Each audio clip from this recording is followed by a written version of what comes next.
대한민국 사람들이 지휘자 없이 연습 없이 함께 부를 수 있는 노래는 무엇일까요? 바로 아리랑입니다. 아리랑은 우리에게 너무 익숙해서 아리랑이 왜 아리랑인지, 언제 생겼는지, 왜 생겼는지, 언제부터 전 국민이 다 아는 노래가 되었는지 의구심을 품는 사람들은 없을 것입니다. 하지만 한 번쯤은 궁금해 봤을걸요? 아리랑은 왜 아리랑일까? KTC 시작합니다. Korean Traditional Music Class. 언제부터 시작되었는지 모르는 가사와 음률, 하지만 우리에게는 너무 익숙한 이 노래를 아리랑이라고 부릅니다. 오늘 이 아리랑에 대한 4가지 사실을 알려드릴 텐데요. 주의할 점은 우리가 아는 아리랑, 이 아리랑뿐 아니라 모든 아리랑을 포함하고 있다는 사실을 잊지 마세요. 아리랑은 왜 아리랑일까?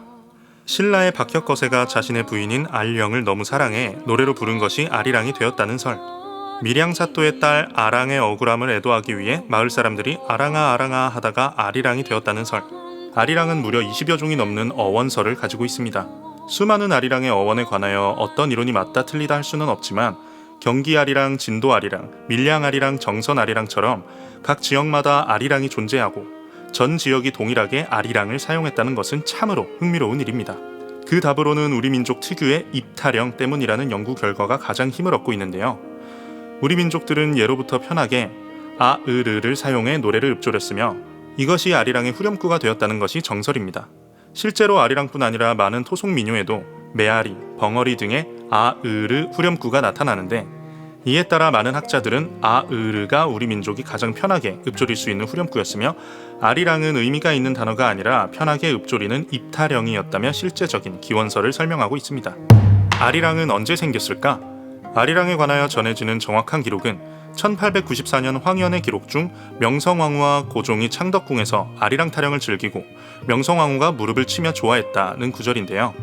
이보다 훨씬 전인 1700년대에도 아리랑과 비슷한 노랫말이 존재했다고 밝혀졌지만 아리랑으로 간주하기는 어려움이 많습니다. 이에 따라 예로부터 내려오던 아리랑이 현재와 같은 완전한 노래로 자리 잡은 것은 1860년대 이후일 것이라는 것이 학계의 정설입니다. 아리랑은 예로부터 내려온 우리의 민요지만 우리가 알고 있는 아리랑 음률의 역사는 1860년대부터 시작되었다. 즉 150년 정도 되었다고 일축할 수 있습니다. 또한 구전으로만 전해오던 아리랑이 최초로 5선보로 체보되었던 것은 미국인인 호머 헐버트에 의해서인데요.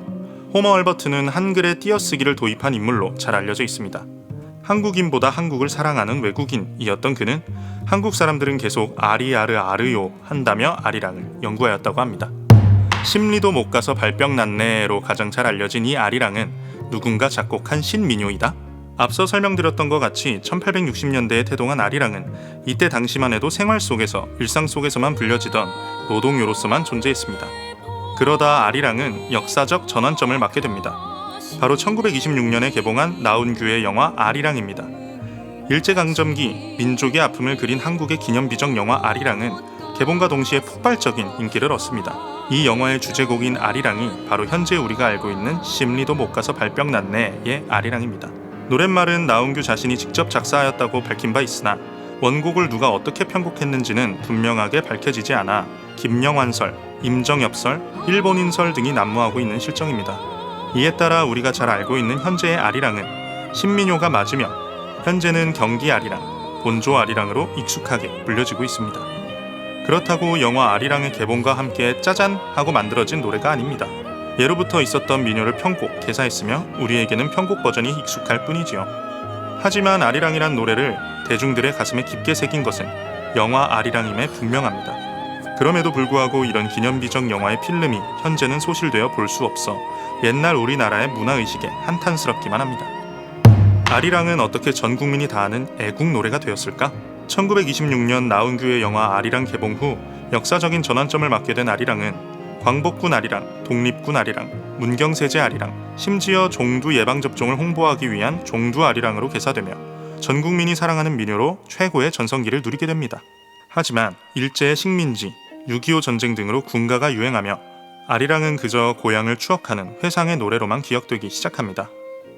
그러다 1970년대에 다시 아리랑이 또 한 번 주목받게 되는데 바로 북한의 정치적 이데올로기 도구로 쓰인 것입니다. 그 이후로 1988년 서울올림픽에서 또 남북한 스포츠 단일팀의 응원가로 사용되기 시작하며 이전까지는 정치적인 신념이 들어있지 않았던 아리랑이 정치적 메시지를 전하는 애국가적 노래로 변모하게 되었습니다. 그렇게 대한민국의 신념을 담은 아리랑은 2002년 유네스코 세계무형문화유산으로 등재되며 현재는 명실상부 한민족의 노래로 국민들 가슴 깊이 자리하고 있습니다. KTC 마치겠습니다.